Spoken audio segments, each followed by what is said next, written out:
de la Mujer. Hola, ¿qué tal? Muy buenas tardes. Les damos la más cordial bienvenida a esta presentación editorial de la obra Ensayos sociohistóricos de 5 notables mujeres mexicanas: Teresa Urrea, Nahui Olin, Frida Kahlo, Leonora Carrington y Elena Poniatowska. En esta presentación editorial participan el doctor Luis Héctor González Mendoza y la licenciada Norma Linares García. Asimismo, en nombre del Museo de la Mujer y de su fundadora y directora, la doctora Patricia Galeana, reiteramos la más cordial bienvenida a este centro de difusión de una nueva cultura de igualdad sustantiva entre mujeres y hombres. A continuación me permitiré leer la semblanza del doctor Luis Héctor González Mendoza. Es él quien primero tomará la palabra. Posteriormente, cuando tome la palabra la licenciada Linares, leeré su semblanza. El doctor Luis Héctor González Mendoza precisamente es doctor en Sociología por la UNAM, con especialidad en Historia de México, Universidad Pedagógica Nacional, y diplomado en Psicoanálisis y Cultura UNAM. Es profesor investigador de tiempo completo en la Universidad Pedagógica Nacional, imparte clases en las licenciaturas de Psicología Educativa y de Pedagogía e Innovación Educativa. Forma parte del cuerpo académico Sujetos y Procesos Socioeducativos. Sus más recientes publicaciones en ebook son 3 ensayos de Sociología, Cultura, Globalización y Vida Cotidiana, 2020, y ensayos sociohistóricos de 5 notables mujeres mexicanas: Teresa Urrea, Nahui Olin, Frida Kahlo, Leonora Carrington y Elena Poniatowska. Sin más, le damos la más cordial bienvenida tanto a la licenciada Norma Linares García como al doctor Luis Héctor González Mendoza, a quien le damos la palabra. Muchas Adelante, gracias. Doctor. Buenos días. Voy a permitirme presentar no el libro, sino más bien algunos procesos que seguí yo en la creación de este texto. Entonces, en primer lugar, quisiera plantearles que voy a exponer alrededor de 10-13 diapositivas, en las cuales abro con preguntas, no para responderlas, sino para compartirlas con ustedes y tratar de visualizar lo que fue este proceso de creatividad, de creación, de producción de la obra. Como ustedes ven, el título es Ensayos sociohistóricos de 5 notables mujeres mexicanas, y están Teresa Urrea, Nahui Olin, Frida Kahlo, Leonora Carrington y Elena Poniatowska. Los estoy colocando en una sucesión cronológica. En primer lugar, Teresa Urrea. Segundo, la subsiguiente. Quizás Teresa Urrea no sea muy conocida aquí en el centro del país. Quizás en la Ciudad de México no sea muy reconocida este personaje. Es del noroeste y es una persona que a mí me llamó mucho la atención porque he viajado y he conocido el norte de México trabajando, y entonces, bueno, este personaje me llamó la atención. Los demás creo que son más reconocidos a nivel nacional. Nahui quizás sea un personaje que ha despertado recientemente una ola de reconocimiento. Hace 2-3 años en el MUNAL se montó una exposición de Nahui. Estuvo fabulosa, un montón de obras, la mayoría por supuesto de tipo particular, pero que fueron alrededor de 500, 600, yo no recuerdo cuántas obras, entre pinturas, fotografías, noticias de periódico, etcétera. Entonces, bueno, yo voy a trabajar ahorita con ustedes 13 preguntas más o menos. Una primera que sería esta de la narrativa personal. La primera pregunta es una pregunta que dice narrativa personal, y esto tiene que ver que como escritor uno experimenta varias condiciones materiales de vida y de tiempo.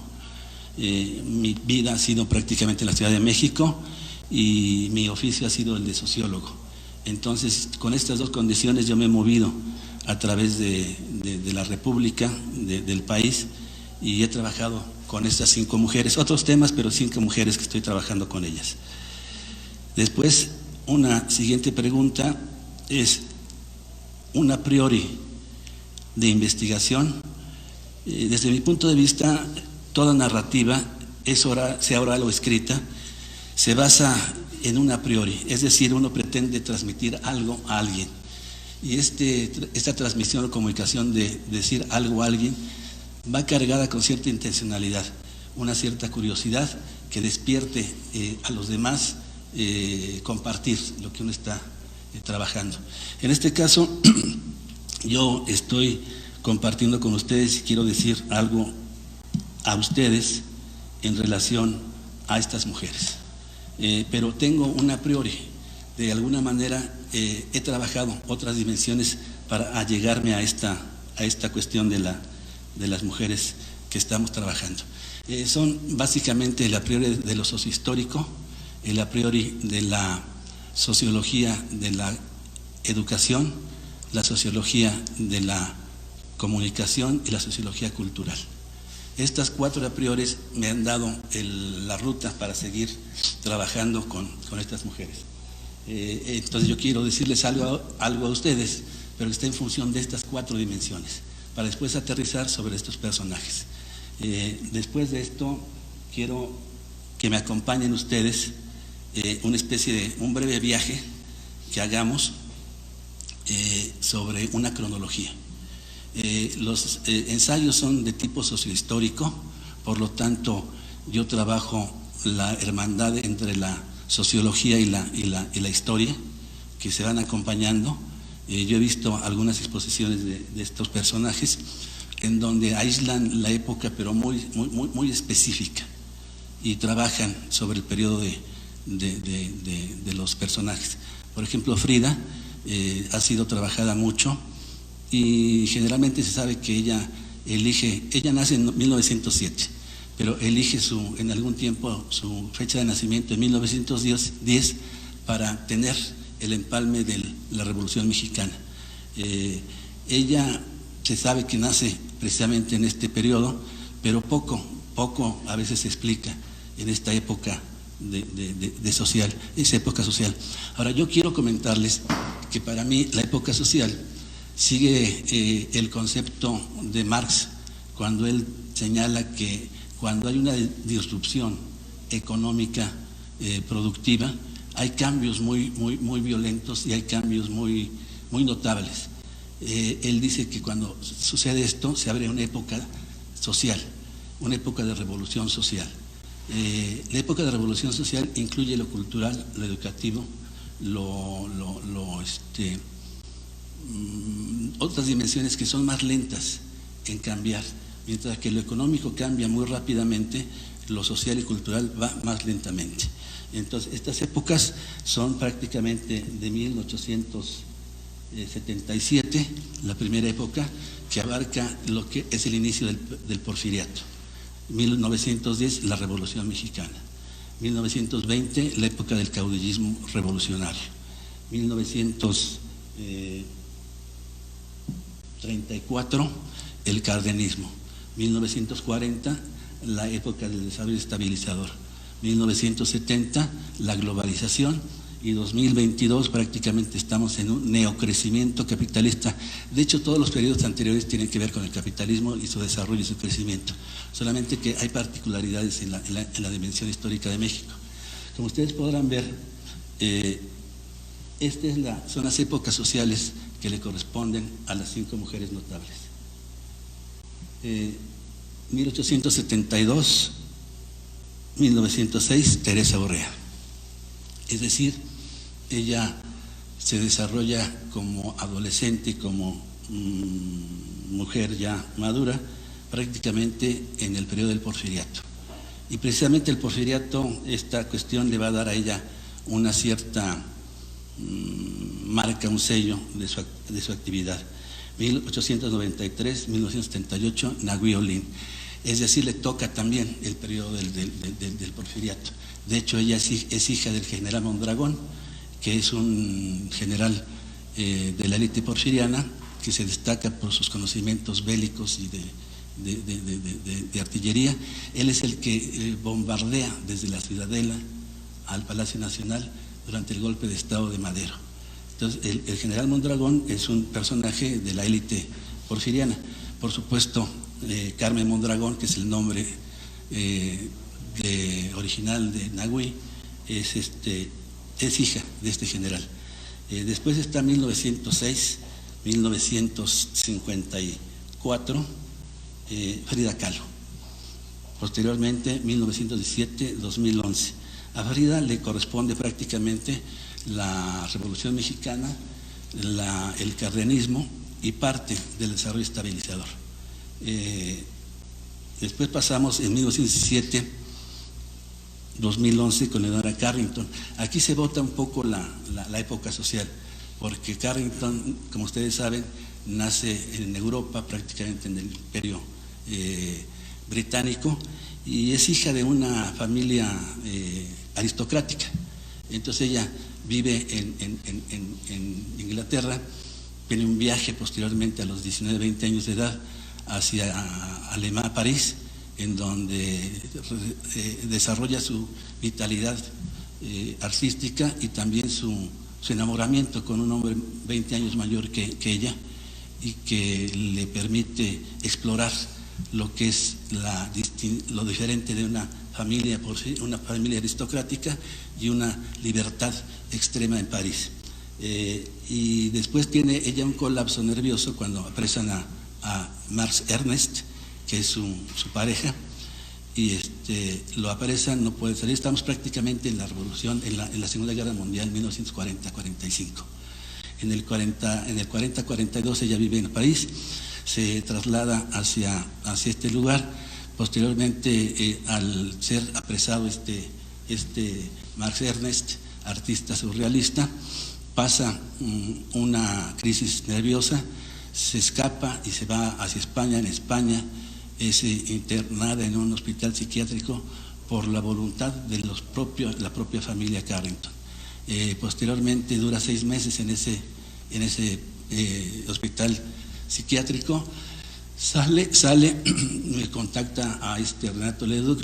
Renato Leduc se casa con ella, hacen el trato para que salga de Europa, sale de Europa casada con un mexicano, se instala brevemente en Nueva York, y en el 42 llega a México. Ya llega como extranjera, pero ya con la nacionalidad mexicana por haberse casado con un mexicano, Renato Leduc.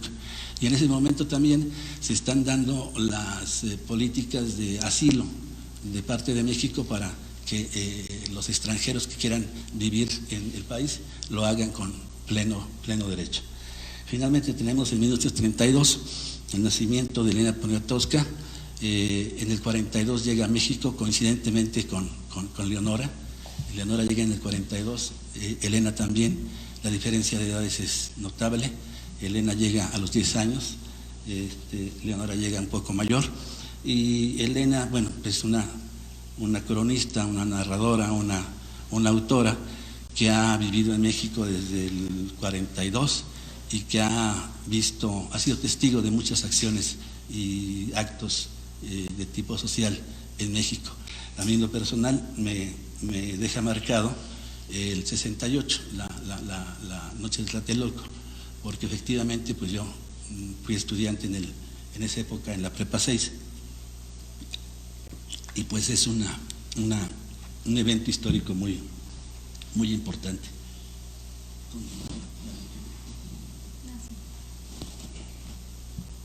Bueno, estas mujeres, quizás se pregunten ustedes, mexicanas, cuando tenemos tres apellidos extranjeros: Kahlo, Carrington, Poniatowska. De las otras dos creo que no hay duda.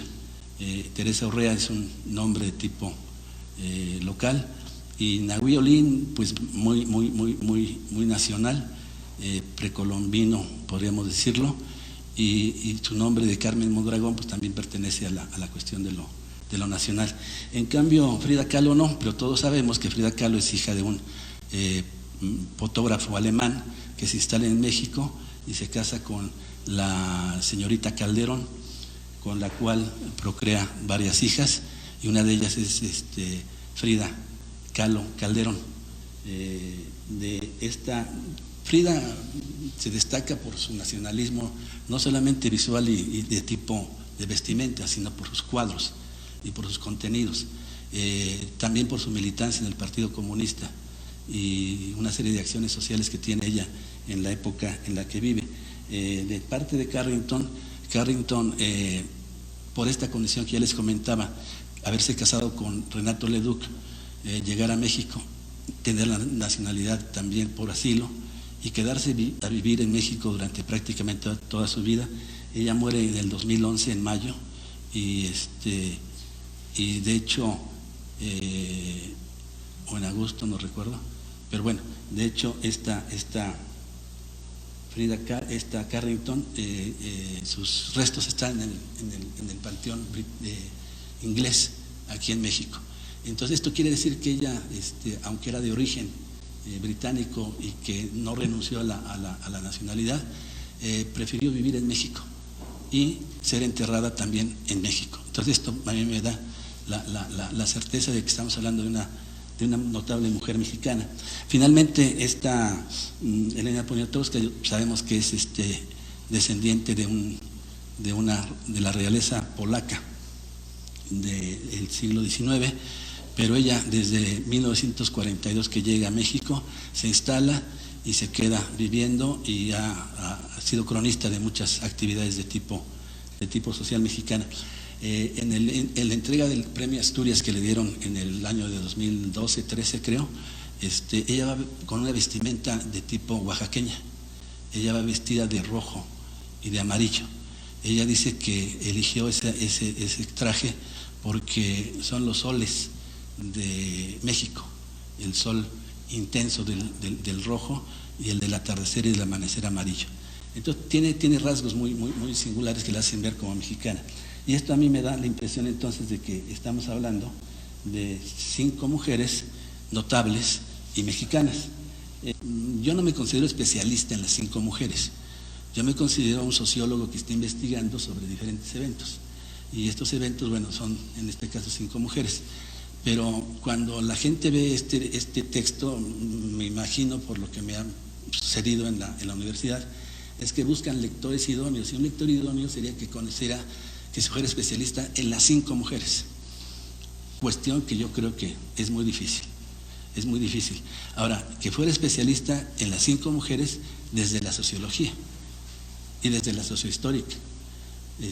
Yo sé que hay gente con críticas de arte, especialistas en historia del arte, que conocen no solamente a Frida y a Carrington, sino a muchas más pintoras. De hecho, aquí en México hubo una exposición en el Museo Moderno sobre el surrealismo en América, en donde tuvieron una exposición formidable de mujeres surrealistas, pintoras, artistas del norte de México, es decir, Estados Unidos, Canadá y México.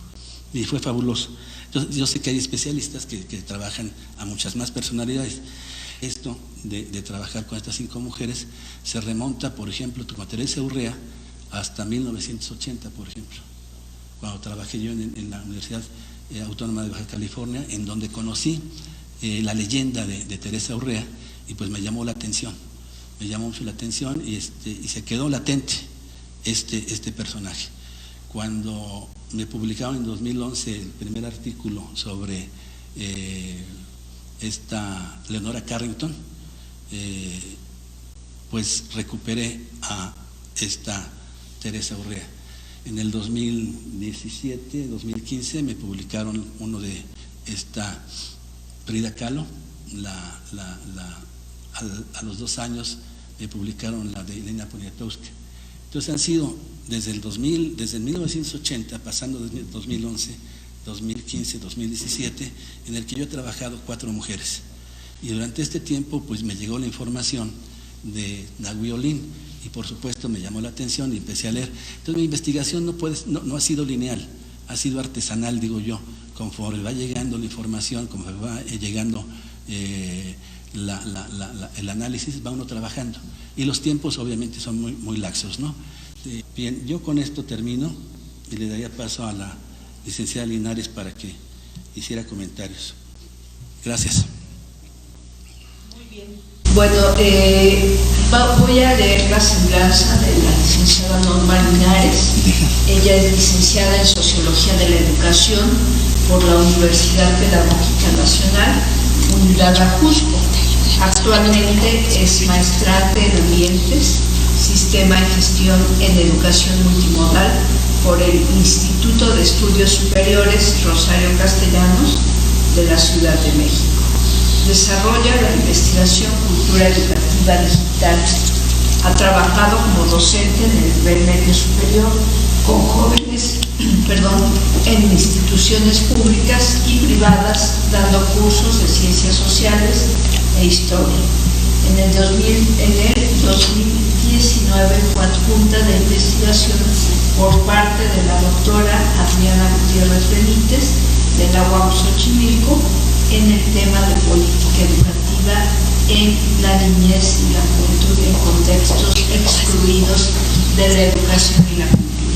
Ha asistido a cursos y talleres de y para la actualización docente como exploración de habilidades para la docencia en educación media superior por la ANUYES y estrategias para la enseñanza de las ciencias sociales de la coordinación sectorial del desarrollo académico. Sin más, le damos la palabra a la licenciada Norma Linares. Adelante. Muchísimas gracias. Bueno, antes de iniciar mi participación, quisiera contarles una anécdota justamente acerca de este ebook. Pero antes voy a decírselos, pero bueno, también voy a ir leyéndolo, ¿no? Esta anécdota empieza pues a primera mitad del año, que impartía clases en ciencias sociales en una escuela particular de educación media superior, como ya lo habían mencionado. Esto fue al oriente de la Ciudad de México. Mis estudiantes, como son jóvenes de entre 15 y 18 años, pues eran de cuarto semestre, y recuerdo que llevaba justamente mi tablet leyendo el libro de ensayos sociológicos de 5 notables mujeres mexicanas: Teresa Urrea, Nahui Olin, Frida Kahlo, Leonora Carrington y Elena Poniatowska. Ellos se acercan muy curiosos a mí y me preguntan: maestra, ¿qué lee? Y al mismo tiempo de cantarles o decirles el título, yo les mostraba la portada. Cuando terminé de nombrar el título, también les regresé la pregunta con una respuesta, diciéndoles: y bueno, ¿cuántos de ustedes conocen a estas mujeres? La mayoría de mis estudiantes me respondió que los 5 personajes que yo les nombré, la mayoría solo conocían a Frida Kahlo. Pero hubo una respuesta que a mí me llamó mucho la atención de uno de mis alumnos, porque él identificaba a Frida por ser la esposa del pintor Diego Rivera. Entonces vi a mis estudiantes de forma incrédula y decidí dejar de profundizar sobre este tema, ¿no? Más que nada por desencanto y no por desinterés. Inmediatamente me pregunté en mis adentros, ¿cómo puede ser que no las conozcan, ¿no? Y bueno, en ese momento también me invadió una dudosa, espantosa, el hecho de mi práctica docente, de decir, bueno, ¿qué estoy haciendo, no? Bueno, ahorita verán por qué, ¿no? Y entonces hay momentos como en que los propios estudiantes me hacen replantear el sentido de la docencia. Y bueno, ustedes se preguntarán cuál es el objetivo de esta anécdota. Y bueno, yo creo que es lo que precisamente hoy voy a charlarles. La importancia de difundir y promover investigaciones como esta enfocadas a las mujeres. Bueno, primero porque considero que no le hemos dado la debida importancia que se merece al aspecto educativo de las mujeres, y en muchas ocasiones se le da peso más a la vida privada que a su propio legado. Antes de entrar de lleno al tema, pues deseo externar que me complace demasiado el día de hoy encontrarme aquí en el Museo de la Mujer. Me siento también entusiasmada por la invitación que me hizo el doctor Luis Héctor, pues para comentar y difundir su nueva producción en un espacio como este. Muchas gracias. Y bueno, la verdad es que, para ser sincera, cuando el doctor González me invitó a participar en la presentación de este libro, de forma inmediata acepté con gusto enorme y sin pensarlo le di un rotundo sí. Pero la verdad es que ya cuando iba cavilando y elucubré muy bien a profundidad mi decisión, la verdad es que me sentí bastante preocupada y muy alarmada, porque me enfrenté a la pregunta de ¿qué puedo contar si ya se habló todo de ellas? Y poco después me di cuenta que la pregunta estaba mal formulada. El cuestionamiento correcto sería: ¿qué no se ha escrito de ellas? Y yo creo que es justo parte de la propuesta de este libro. Como ya lo mencionó el doctor, yo creo, bueno, cuando leí el libro, que la imaginación sociológica que el autor generó como este proceso intelectual, no solo metodológico a partir de las trayectorias de vida y de lo histórico como herramienta complementaria de la sociología, posibilitó que se hilara a cada personaje en contexto histórico particular, pero muy relevante. El conjunto de estos 5 ensayos que conforman el libro está relacionado en el devenir histórico de la sociedad mexicana. A la vez, estos se pueden leer de manera particular, como ya lo había mencionado y ya lo había presentado el doctor. Y bueno, mientras les comento, mientras hacía el recorrido, en cada uno de ellos existe algo en común: el educare y educere, que va identificando el autor en cada personaje de forma diferente, variable y disruptivo. El autor advierte que son escritos en forma de ensayos porque considera que el conocimiento sociológico acerca de 5 notables mujeres es una labor investigativa casi inagotable. El estudio sociológico de los personajes está hecho, pero no es definitivo. Por el contrario, posibilita abrir nuevas investigaciones o profundizar sobre temas específicos de cada una de las 5 notables mujeres. Creo que la lectura del libro motiva a generar nuevas investigaciones desde otros enfoques, y bien a sistematizar algunos aspectos de cada una de las 5 mujeres en cuestión.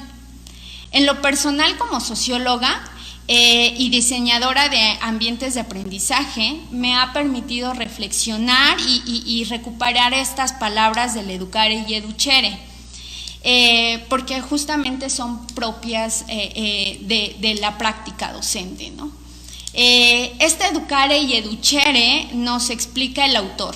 Son 2 antiguas palabras especializadas para descubrir, explicar y comprender situaciones socioeducativas que envuelven a estos personajes como dos vías, tanto de desarrollo y crecimiento humano.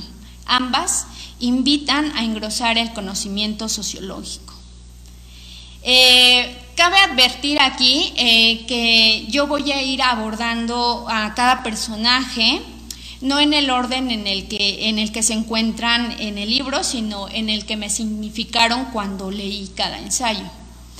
Entonces, para comenzar, no sé si ustedes recuerden que hace algunas pocas semanas, periódicos y noticieros anunciaron que un dibujo de Frida Kahlo fue quemado, y ello ha generado diversas reacciones por parte del público, sobre todo en redes sociales. En consecuencias, pues se ha tomado acciones legales, para investigar, entre otras, si es legítima o no, y de igual manera si ello significa un atentado en contra, un atentado con el arte en general, a los derechos y al legado de la autora. Aun cuando el hecho no está suficientemente claro, es algo que me apena profundamente, porque me atrevo a decir que entre las 5 mujeres, Frida no es la más famosa. Frida no solo es la más famosa, sino la más exhibida, posiblemente la más publicada, y quizás su imagen se ha convertido en una marca. Y a pesar de ser una artista reconocida internacionalmente, me parece una transgresión que se lucre con el pretexto de monetizarla y crear fondos como un activo digital. Entiendo que no soy historiadora o crítica del arte, pero en este aspecto aflora mi profunda ignorancia sobre estos temas que no dejo de preguntarme. ¿Hasta dónde se encuentran los límites artísticos de una obra de arte? Porque en todo caso valdría la pena quemar las pinturas más valiosas de todos los artistas para hacer caridad, ¿no? Entonces, bueno, es algo que me surgió. Si bien es cierto que Frida probablemente entre todas de las que estamos hablando es la más reconocida, y se sabe que vivió en Coyoacán y que fue pintora y que sufrió físicamente mucho después del accidente que tuvo en tranvía, también es cierto que se reconoce a Frida en el peor de los casos, porque se advierte que se subsume al nombre de su pareja y no en todo caso a su producción artística. Esto fue lo que mis alumnos me anunciaron. Sin embargo, de entre todas estas cosas, yo no conozco autores que hayan abordado el aspecto educacional de la vida de Frida. Este libro aborda una faceta poco investigada, el de la docencia. Cuando trabajó en La Esmeralda, la escuela de arte que actualmente se encuentra activa todavía, y faceta en la cual me identifique con la vida de Frida, y el autor refiere en un rasgo del educhere en Frida. Cito: ella prefiere que los talentos de los jóvenes se desenvuelvan conforme a las propias experiencias y capacidades, abriendo las puertas a la diversidad del mundo. Cierro cita. Esta relectura que yo hice del libro, por el posicionamiento educacional de Frida, quiero pensar, se muestra en muchos de nosotros como docentes, y de los que deseamos y lo que deseamos para cada generación de estudiantes que toman clases con nosotros. Me pregunto, ¿qué docente no desea que sus estudiantes abran las puertas del mundo de acuerdo a sus talentos, experiencias y capacidades, a pesar de las vicisitudes que uno tenga como docente? Esa es una pregunta que a mí me generó. Por eso me parece excepcional que este libro reivindique el proceso creativo de del Educhere, como práctica docente, en particular con una de las facetas de Frida Kahlo y Nahui Olin que me conmovieron muchísimo. Como lo acabo de comentar, otro personaje en el cual me identifiqué, al igual que Frida, fue con la figura de Nahui Olin, como la profesora Mondragón, asignada por el Departamento de Bellas Artes de la Secretaría de Educación Pública como docente de dibujo y trabajos manuales. Cosa que no desconocía de ella, claro está, pero me pareció singular porque su vida gira más en torno a sus desnudos y sensualidades, a sus amantes y de los señalamientos por ser una mujer que, ya madura, divagaba en la Alameda. El autor explica en el libro que el ensayo, que si bien es cierto, logra identificar un educare escaso en la vida de Carmen Mondragón por las facetas disruptivas que vivió, aunque es posible encontrar rasgos del educare a partir del perfil cultural de la enseñanza y aprendizaje transcurrido en la trayectoria de vida. La investigación realizada a este personaje, menciona el autor, se encuentra atravesada en un desenvolvimiento con tendencias socioculturales dadas entre un nacionalismo revolucionario y al mismo tiempo en un conservadurismo social. Tal es la caracterización de la época sociohistórica en la que se ve envuelta Nahui Olin y la profesora Mondragón. Más allá de lo que representa Nahui Olin, como una mujer paradigmática en su tiempo y en el nuestro, el libro intenta rescatar la excepcional inteligencia y la especial creatividad como autora, poetisa, ensayista, caricaturista, modelo, pianista y compositora poco reconocida.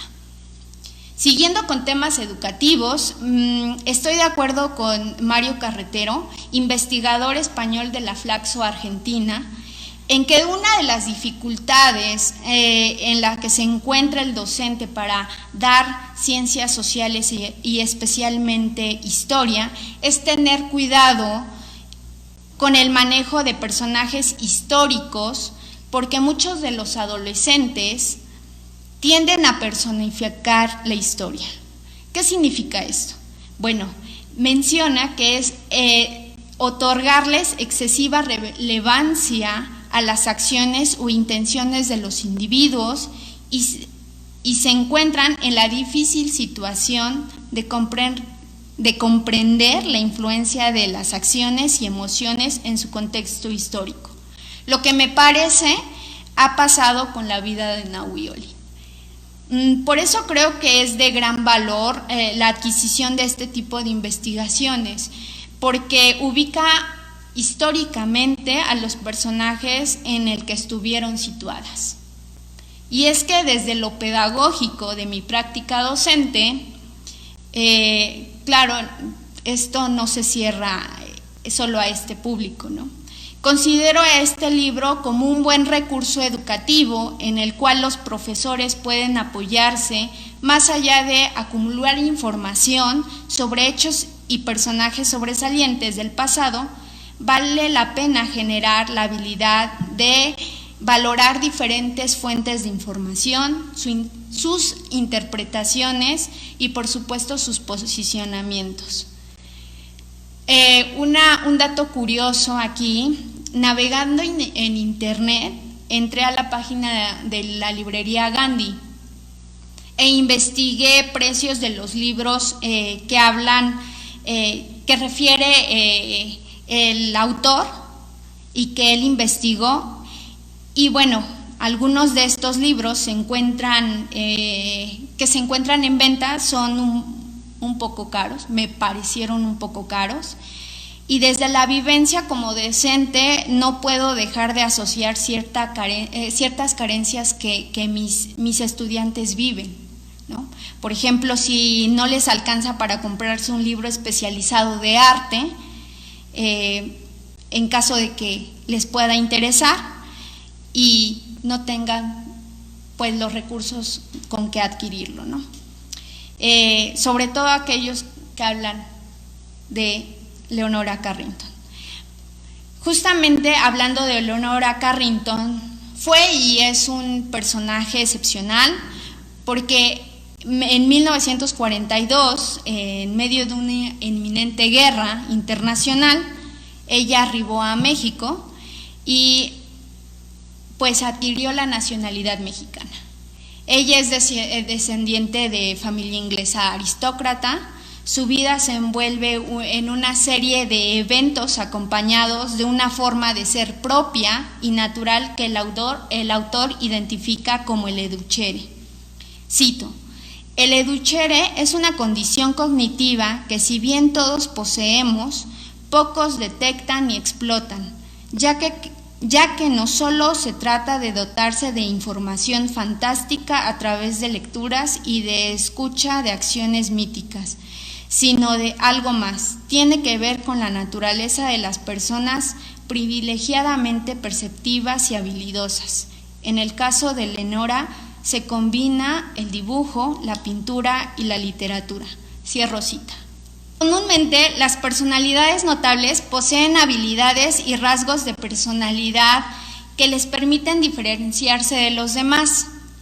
Este es el caso de Leonora, ya que a partir del educhere obtuvo y fomentó, de acuerdo con cada conocimiento, como una condición potencializadora.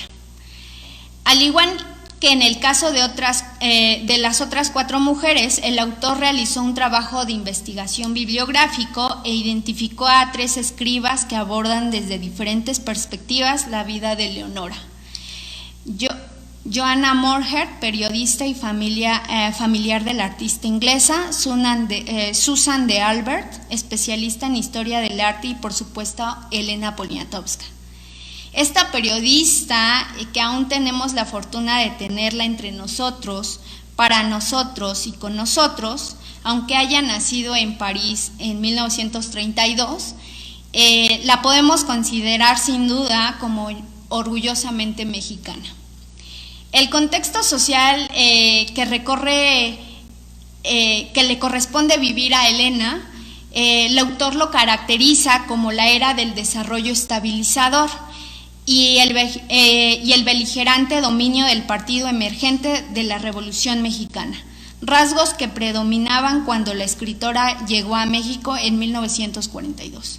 El origen y desarrollo y crecimiento de la sociedad mexicana atraviesa invariablemente la trayectoria de vida de Elena Poniatowska, lo cual permite divagar quizá si ella es producto de una condición genética o quizá del tiempo y espacio mexicano que desde niña ella cultiva de siempre, o bien es una combinación de todo lo dicho.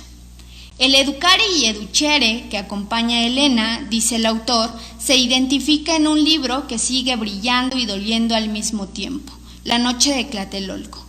Texto emblemático, histórico, porque rescata testimonios acaecidos el 2 de octubre del 68, que pocos escribieron al respecto. La anécdota que comenté en los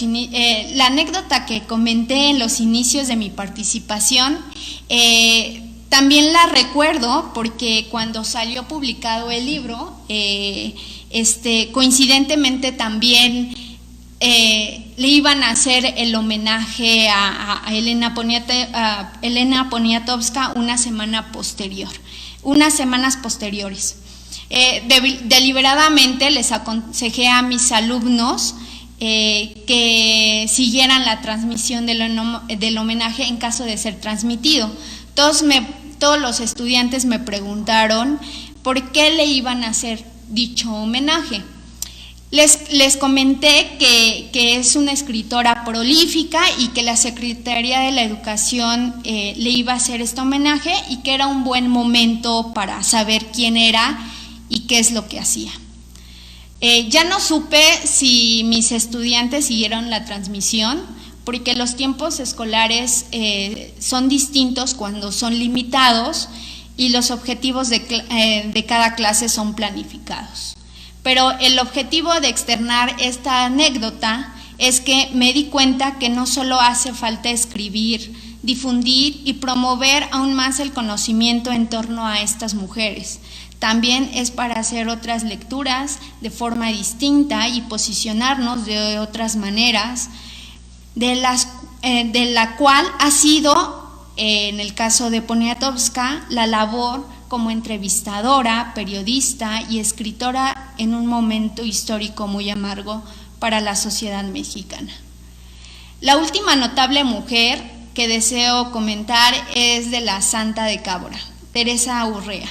Posiblemente es la menos conocida, no solo porque mis estudiantes me lo hicieron notar, sino también porque ni yo misma la conocía. Mi acercamiento a ella fue porque leí el texto que aquí comento, y si no, pues aún seguiría en este desconocimiento de la Santa de Cábora. Me percaté que este desconocimiento se debía a partir de una cuestión que refiere y puntualiza el autor: el estudio de sociedades de fronteras, como un área especializada que permite identificar el territorio del centro, el sur y el norte como sociedades y las épocas en las cuales se constituye cada una de estas. Aunque si bien me adjudico ser del centro, del territorio de la zona del centro, lamentablemente desconozco el territorio del norte, porque nunca lo he visitado como turista o de forma laboral. Y por ende, el proceso sociohistórico de este territorio y de los personajes históricos que erigieron el devenir de estas sociedades norteñas se me hace muy lejano. Y es que creo que entre vivir la experiencia in situ y conocerlo a través de un medio de comunicación como los libros o los artículos, son experiencias completamente distintas. La historia regional que se cuenta localmente rescata la importancia de su valor en tanto que aporta y diversifica la historia y los que nos cuentan la historia.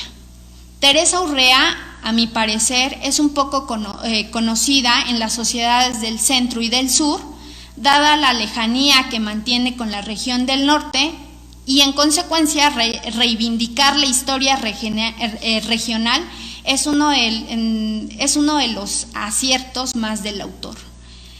La Santa de Cábora me es un personaje nuevo y por lo tanto divagar sobre ella me es muy difícil por el propio desconocimiento de su vida. Lo que noto de la diferencia que mantiene respecto a los otros 4 personajes es que está mediado y plagado de misticismo. Un misticismo que la ciencia generalmente no reconoce, pero que el cotidiano de la gente sí lo hace, porque se identifica popularmente como un cúmulo de conocimientos que se manifiesta explícita y en ocasiones latentemente. Opino que uno de los desafíos que confrontó el autor fue el abordar y escribir sobre el educare y educere. Pero antes de cerrar mi participación, me gustaría proponerle al autor un ejercicio de preguntas y respuestas. La primera de ellas, doctor, ¿cuál fue el interés en abordar especialmente a estas mujeres? ¿A qué se debe que aborde el educare y educere de forma distinta y variable en cada personaje? 3. ¿Tiene pensado profundizar en el educare y educere en futuras investigaciones? Y 4. Opino que en estos momentos el movimiento feminista está en una situación álgida. Ante tal situación, un libro escrito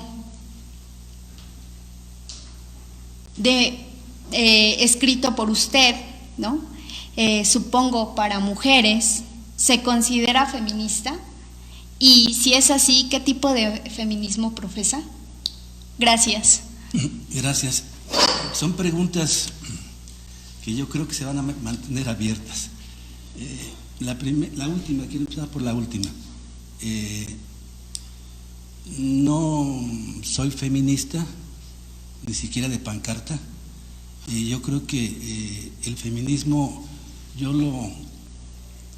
me lo adjudico en el sentido que pertenezco a una época social en la cual estoy viviendo la importancia del género, la importancia de la mujer en todos los sentidos. Simplemente a nivel demográfico, pues estamos hablando del 51-52% de la población, no a nivel nacional, sino a nivel internacional. La mujer, hay más mujeres en el país que hombres. Esta época es la que me ha correspondido vivir, igual que me correspondió la época del 68 como estudiante. Entonces yo creo que uno históricamente adquiere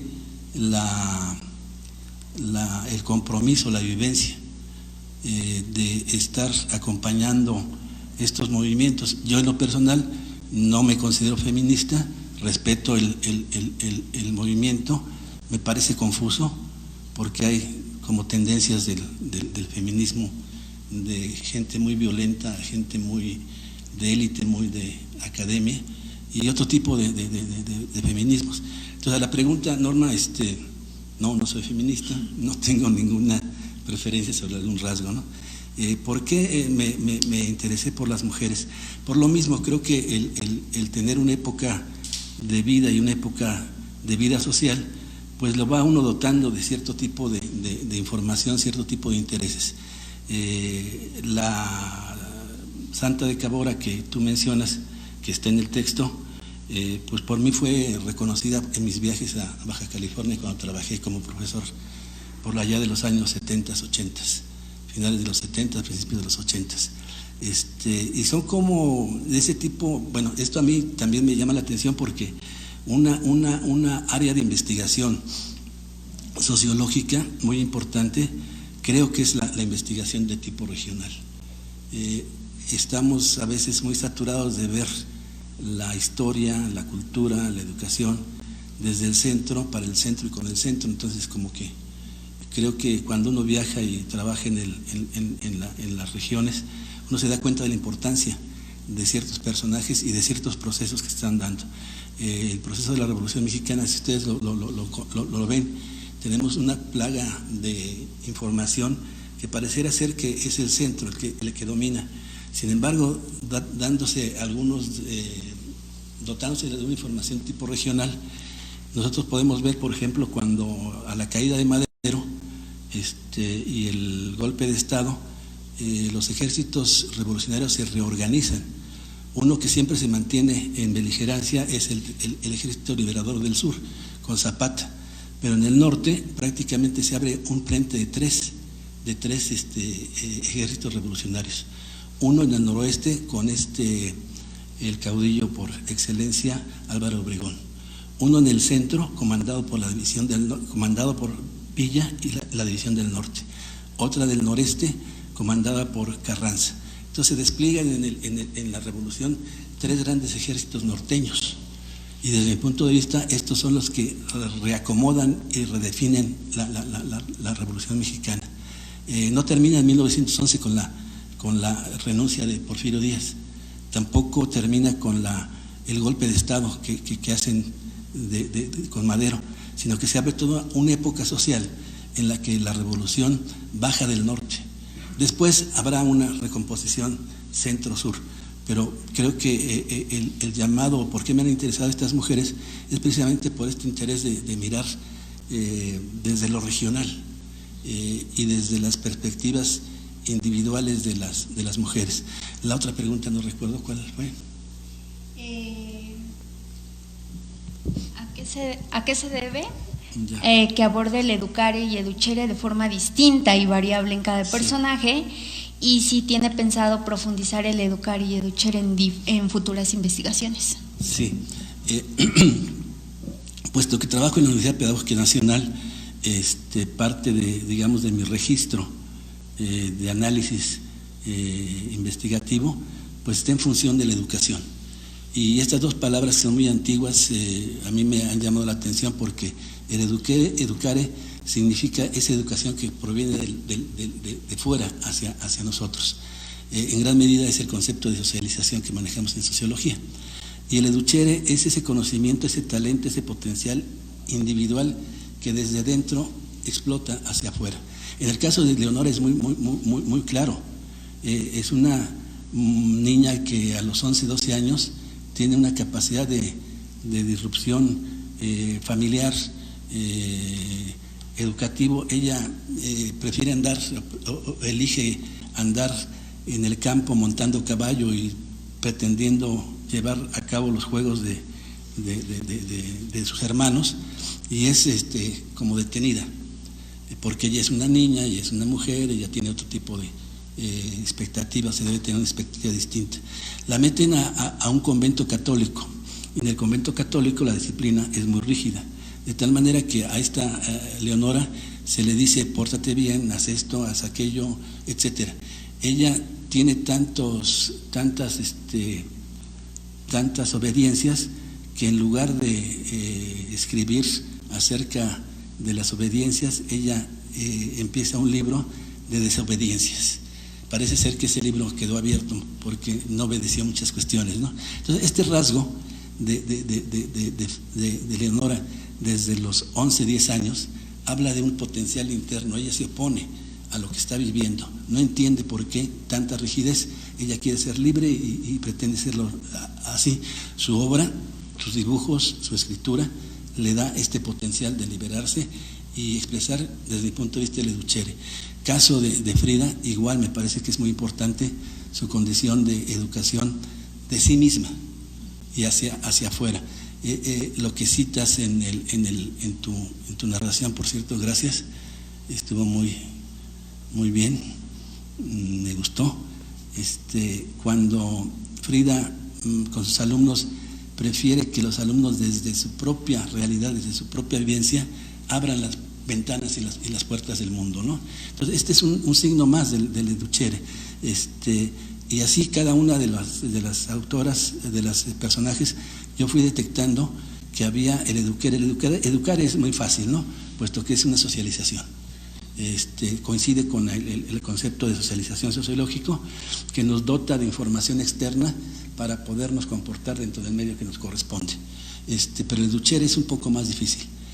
Yo he tratado de trabajar esto del educhere. Problema número 1, no encuentro textos, no encuentro autores, no encuentro sujetos que estén trabajando sobre esta cuestión del educar y educhere. Ni extranjeros ni nacionales. Ahora, hay algo que me llama la atención del educhere. El educhere es un potencial psicológico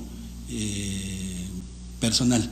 Este potencial se puede ver quizás también con la relación entre objetividad y subjetividad que trabajamos en sociología. La sociología del conocimiento con Berger y Luckmann, que estamos trabajando, nos dice que el mundo objetivo es aquel que está fuera de la mente del personaje, del individuo. Y esa realidad que es objetiva la podemos identificar porque tiene nombre. Todo lo que nos rodea tiene nombre. Este museo tiene nombre, cada uno de ustedes y nosotros tiene un nombre, cada uno de la vestimenta que llevamos tiene nombre, la silla tiene nombre. Entonces la realidad externa siempre está sujeta a los nombres que no los damos nosotros, sino ya están dados. Entonces esta cuestión de la objetividad acompaña de alguna manera la subjetividad, y esta subjetividad algo tiene que ver con el educhere. Esta subjetividad del educhere estaría allí.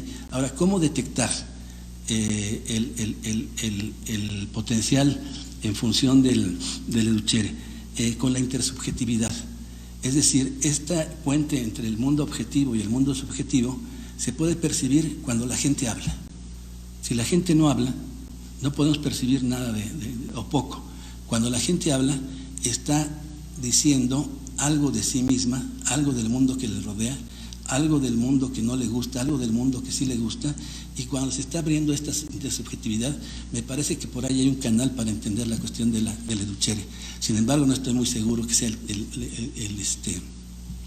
camino correcto. Recientemente estoy trabajando sobre la pedagogía de Vygotsky. Vygotsky tiene 3 conceptos muy interesantes. Uno de ellos es el de caja de herramientas, otro es el de